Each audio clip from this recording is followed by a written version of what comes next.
हरे कृष्ण। एकादश स्कंद 12वां अध्याय। सत्संग की महिमा और कर्म तथा कर्म त्याग की विधि।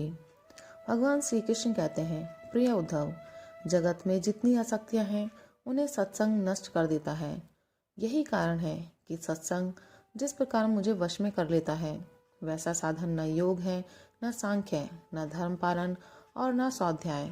तपस्या, त्याग, इच्छापूर्त और दक्षिणा से भी मैं वैसा प्रसन्न नहीं होता। कहाँ तक कहूँ, व्रत, यज्ञ, वेद, तीर्थ और यम नियम भी सत्संग के समान मुझे वश में करने में समर्थ नहीं है। निष्पाप उद्धव जी, यह एक युग की नहीं, सभी युगों की एक सी बात है। सत्संग के द्वारा ही दैत्य, राक्षस, पशु पक्षी, गंधर्व, अप्सरा, नाग, सिद्ध, चारण, गुहक और विद्याधरों को मेरी प्राप्ति हुई है। मनुष्यों में वैश्य, शूद्र, स्त्री और अंत्यज आदि रजोगुणी तमोगुणी प्रकृति के बहुत से जीवों ने मेरा परम पद प्राप्त किया है।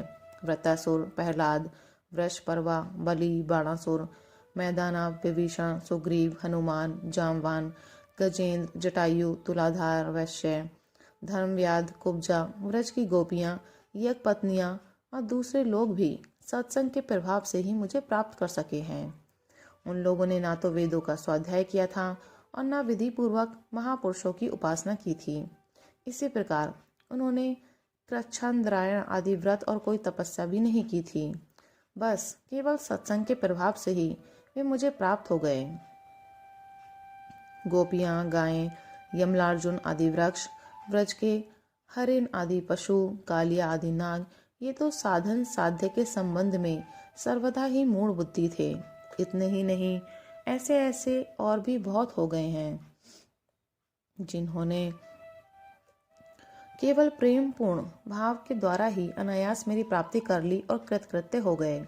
उद्धव, बड़े बड़े प्रयत्नशील साधक योग, सांख्य, दान, व्रत, तपस्या, यज्ञ, श्रुतियों की व्याख्या, स्वाध्याय और संन्यास आदि साधनों के द्वारा मुझे नहीं प्राप्त कर सकते, परंतु सत्संग के द्वारा तो मैं अत्यंत सुलभ हो जाता हूँ। उद्धव, जिस समय अक्रूर जी भैया बलराम जी के साथ मुझे व्रत से मथुरा ले आए, उस समय गोपियों का हृदय गाढ़ प्रेम के कारण मेरे अनुराग के रंग में रंगा हुआ था। मेरे वियोग की तीव्र व्याधि से वे व्याकुल हो रही थीं और मेरे अतिरिक्त कोई भी दूसरी वस्तु उन्हें सुखकारक नहीं जान पड़ती थी। तुम जानते हो कि मैं ही उनका एकमात्र प्रियतम हूँ। जब मैं वृंदावन में था तब उन्होंने बहुत सी रात्रियां, वे रास की रात्रियां मेरे साथ आदि क्षण के समान बिता दी थी। परंतु प्यारे उद्धव, मेरे बिना वे ही रात्रियां उनके लिए एक एक कल्प के समान हो गईं। जैसे बड़े बड़े ऋषि मुनि समाधि में स्थित होकर तथा गंगा आदि बड़ी बड़ी नदियां समुद्र में मिलकर अपने नाम रूप खो देती हैं, वैसे ही वे गोपियां परम प्रेम के द्वारा मुझ में इतनी तन्मय हो गई थीं कि उन्हें लोक परलोक, शरीर और अपने कहलाने वाले पति पुत्रादि की भी सुध-बुध नहीं रह गई थी। उद्धव, उन गोपियों में बहुत सी तो ऐसी थी जो मेरे वास्तविक स्वरूप को नहीं जानती थीं। वे मुझे भगवान न जानकर केवल प्रियतम ही समझती थीं और जार भाव से मुझसे मिलने की आकांक्षा किया करती थीं। उन साधनहीन सैकड़ों हजारों अबलाओं ने केवल सत्संग के प्रभाव से ही मुझ परब्रह्म परमात्मा को प्राप्त कर लिया। इसलिए उद्धव, तुम श्रुति स्मृति, विधि निषेध, प्रवृत्ति निवृत्ति और सुनने योग तथा सुने हुए विषय का भी परित्याग करके सर्वत्र मेरी ही भावना करते हुए समस्त प्राणियों के आत्मस्वरूप मुझ एक की ही शरण संपूर्ण रूप से ग्रहण करो, क्योंकि मेरी शरण में आ जाने से तुम सर्वथा निर्भय हो जाओगे। उद्धव जी ने कहा, सनकादि योगीश्वरों के भी परमेश्वर प्रभु, ये तो मैं आपका उपदेश सुन रहा हूँ, परंतु इससे मेरे मन का संदेह मिट नहीं रहा है। मुझे स्वधर्म का पालन करना चाहिए या सबको छोड़कर आपकी शरण ग्रहण करनी चाहिए। मेरा मन इसी दुविधा में लटक रहा है। आप कृपा करके मुझे भली भांति समझाइए। भगवान श्री कृष्ण ने कहा, प्रिय उद्धव, जिस परमात्मा का परोक्ष रूप से वर्णन किया जाता है वे साक्षात अपरोक्ष प्रत्यक्ष ही हैं, क्योंकि वे ही निखिल वस्तुओं को सत्ता स्फूर्ति जीवन दान करने वाले हैं। वे ही पहले अनाहत नाथ स्वरूप परावाणी नामक प्राण के साथ मूलाधार चक्र में प्रवेश करते हैं, उसके बाद मणिपूरक चक्र में आकर पश्यंती वाणी का मनोमय सूक्ष्म रूप धारण करते हैं।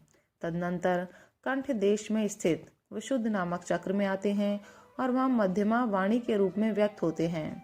वे क्रमशः मुख में आकर ह्रस्व दीर्घादि मात्रा, उदात्त अनुदात्त आदि स्वर तथा ककरादि वर्ण रूप स्थूल बैखरी वाणी का रूप ग्रहण कर लेते हैं।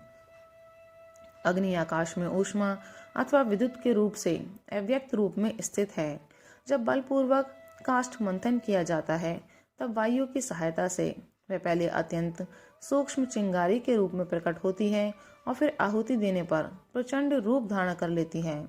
वैसे ही मैं भी शब्द भ्रम स्वरूप से क्रमशः परा, पश्यंती, मध्यमा और बैखरी वाणी के रूप में प्रकट होता हूँ।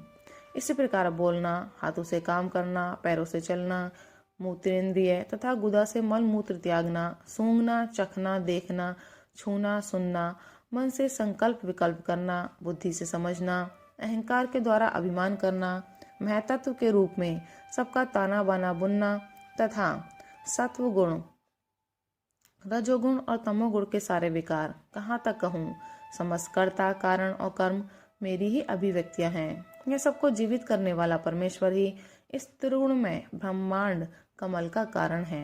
यह आदि पुरुष पहले एक और अव्यक्त था। जैसे उपजाऊ खेत में बोया हुआ बीज शाखा, पत्र, पुष्पादि अनेक रूप धारण कर लेता है, वैसे ही कालगति से माया का आश्रय लेकर शक्ति विभाजन के द्वारा परमेश्वर ही अनेकों रूप में प्रतीत होने लगता है। जैसे तागों के ताने बाने में वस्त्र ओतप्रोत रहता है, वैसे ही ये सारा विश्व परमात्मा में ही ओतप्रोत है। जैसे सूत के बिना वस्त्र का अस्तित्व नहीं है, किंतु सूत वस्त्र के बिना भी रह सकता है, वैसे ही इस जगत के ना रहने पर भी परमात्मा रहता है, किंतु ये जगत परमात्म स्वरूप ही है। परमात्मा के बिना इसका कोई अस्तित्व नहीं है। यह संसार वृक्ष अनादि और प्रवाह रूप से नित्य है। इसका स्वरूप ही है कर्म की परंपरा तथा इस वृक्ष के फल फूल हैं मोक्ष और भोग। इस संसार वृक्ष के दो बीज हैं, पाप और पुण्य। असंख्य वासनाएं जड़ें हैं और 3 गुण तने हैं। 5 भूत इसकी मोटी मोटी प्रधान शाखाएं हैं और शब्द आदि 5 विषय रस हैं। 11 इंद्रिय शाखाएं हैं तथा जीव और ईश्वर 2 पक्षी इसमें घोंसला बनाकर निवास करते हैं। इस वृक्ष में वात, पित्त और कफ रूप 3 तरह की छाल है। इसमें 2 तरह के फल लगते हैं, सुख और दुख। ये विशाल वृक्ष सूर्य मंडल तक फैला हुआ है। इस सूर्य मंडल का भेदन कर जाने वाले मुक्त पुरुष फिर संसार चक्र में नहीं पड़ते। जो गृहस्थ शब्द, रूप, रस आदि विषयों में फंसे हुए हैं, वे कामना से भरे हुए होने के कारण गीध के समान हैं। वे इस वृक्ष का दुख रूप फल भोगते हैं, क्योंकि वे अनेक प्रकार के कर्मों के बंधन में फंसे रहते हैं। जो अरण्यवासी परमहंस विषयों से विरक्त हैं, वे इस वृक्ष में राजहंस के समान हैं और वे इसका सुख रूप फल भोगते हैं। प्रिय उद्धव, वास्तव में मैं एक ही हूँ। यह मेरा जो अनेकों प्रकार का रूप है, मैं तो केवल माया में है। जो इस बात को गुरुओं के द्वारा समझ लेता है, वही वास्तव में समस्त वेदों का रहस्य जानता है। अतः उद्धव, तुम इस प्रकार गुरुदेव की उपासना रूप अनन्य भक्ति के द्वारा अपने ज्ञान की कुल्हाड़ी को तीखी कर लो और उसके द्वारा धैर्य एवं सावधानी से जीव भाव को काट डालो। फिर परमात्म स्वरूप होकर उस वृत्ति रूप अस्त्रों को भी छोड़ दो और अपने अखंड स्वरूप में ही स्थित फिर हो रहो। राधे राधे, हरि बोल।